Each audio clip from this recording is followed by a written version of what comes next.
legit po ako. Wait lang, suot kasi nag-usap ako. Wait lang, dagiga. Hoy, hindi po ako scammer. Kung gusto niyo alam Tapos, nila yan. Kasi pagkatapos niyo bigla niyo kong ni-remove. black ako ng babaeng yun, okay? Black ako ng babaeng yun. Hindi ako makapasok sa live niyo.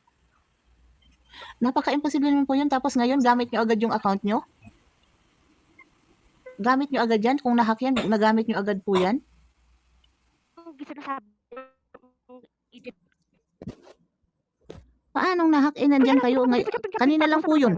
Wala pa pong 2 hours. 2 hours pa lang po yun. 2 hours agad. Nagamit niyo agad yan? 2 hours pa lang po nangyari. Kagabi po, yung points ko, tingnan mo, madam, 10,000 lang po. Kasi winidraw ko kagabi yung 100. Ito na rin yung resibo sa akin, madam. I-add mo ko sa messenger. Ibigay ko sa iyo lahat na conversation. Okay? Please lang po, para malaman mo yung katotohanan. Hindi po ako scammer. Ako po yung totoong naggumagamit ng account ko. Ako po talaga yung totoong